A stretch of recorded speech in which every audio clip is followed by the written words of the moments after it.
So right now we are at Hikkim. Hikkim is at 45 kilometers from Kaza, and also if you want you can trek from Kaza. It's just a 2-hour trek. The elevation of this place is around 4500 meters, and it's one of the highest places in India which retains its population throughout the year. And most of the people living here are following Buddhism.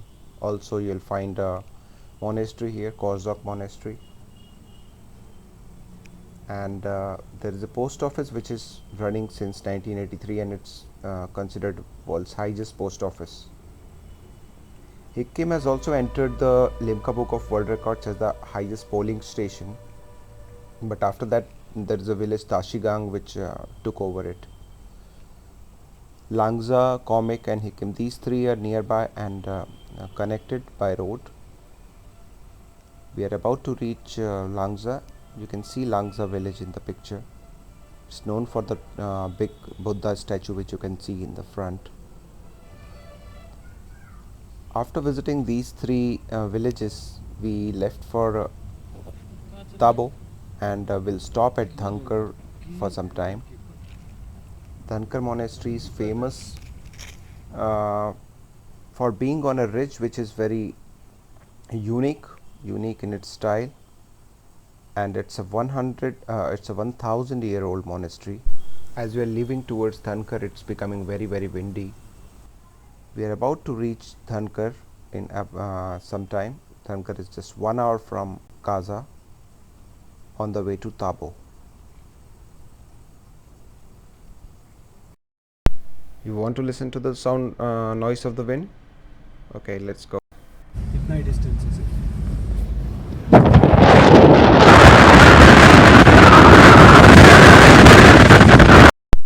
Dhankar is situated at an elevation of 4000 meters approximately, and it's also known for the Dhankar lake, which is very beautiful and on the top of the Dhankar village. Dhankar falls just between the towns of Kaza and Tabo. The Dhankar monastery complex is built on a 1000-foot high spur which is overlooking the confluence of the Spiti and Pin rivers.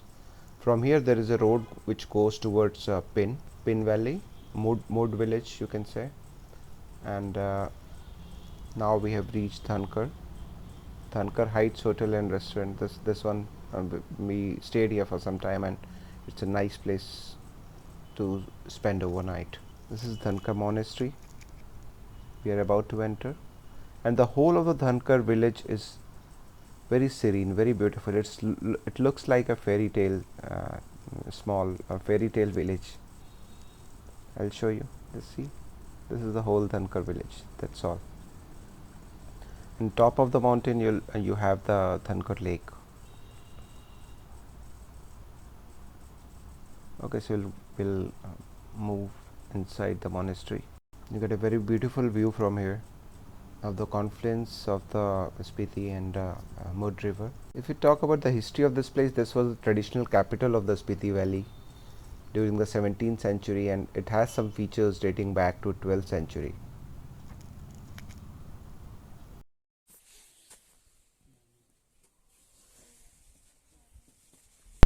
Some pictures of the scene below. See, confluence of Mud and Pin river, and the road you can see on the opposite side of the mountain goes towards Pin Valley or Mud village. There you can see.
Right now we are at Tabo Monastery. It was a little bit colder than Kaza if you compare to Kaza, and we had reached here around 4 p.m.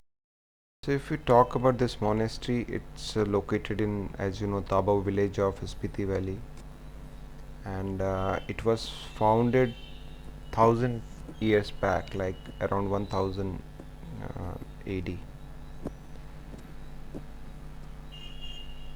Rinchen Zangpo, I think Rinchen Jampo was one of the Tibetan Buddhist person who was translator, and on the behalf of the king of this Western Himalayan kingdom,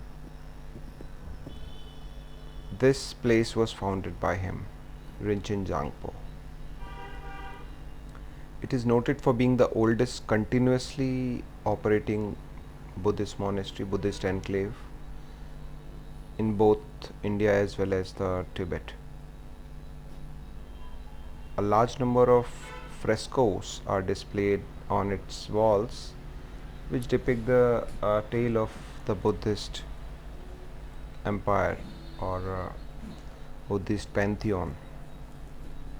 There are many priceless collections of paintings, manuscripts, well preserved statues, frescoes, and extensive murals which cover almost every wall.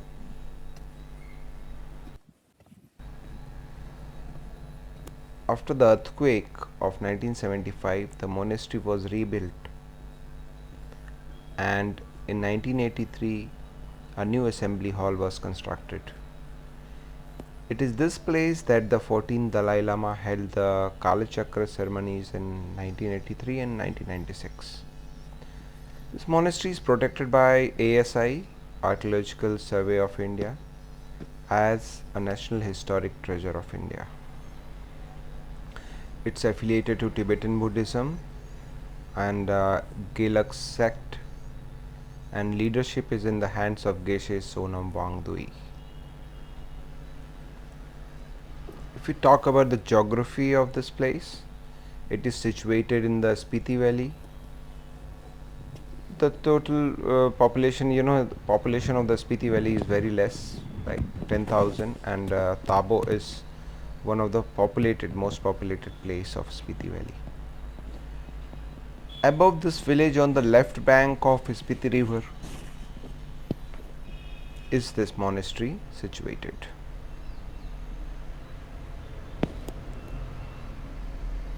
This whole village of Tabo is in a bowl-shaped flat valley, and the monastery is at the bottom of the valley, unlike other monasteries in valley which are perched on hilltops. This is different from Dhankar and other monasteries in this manner. It's located in very arid, cold and rocky area at an altitude of around 10,000 feet or 3,000 meters.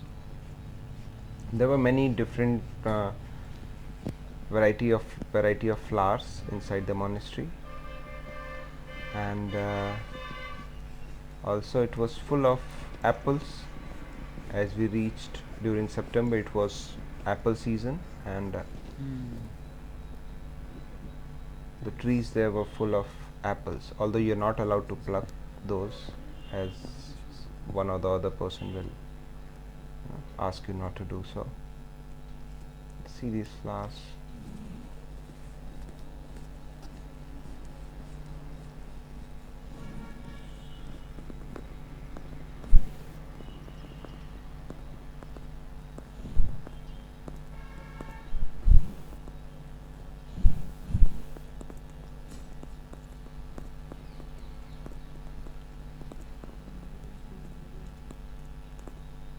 If we talk about the daily worship and other features of this monastery, the daily worship starts at around 6 a.m. performed by the lamas who live in the new temple complex. They also perform tantric rites here in the temples.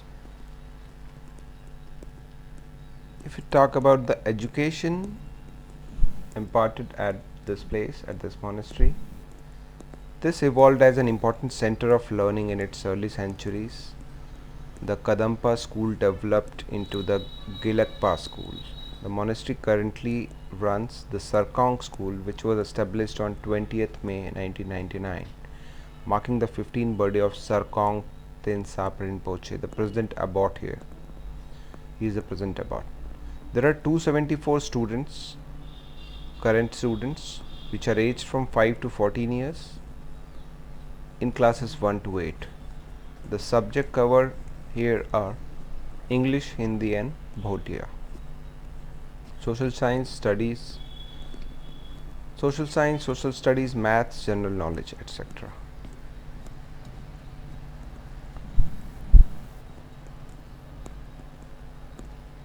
Indian government funds around 50% of the school through a grant.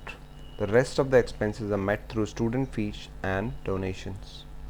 The monastery has plans to enlarge the school's infrastructure and facilities, but it needs funding.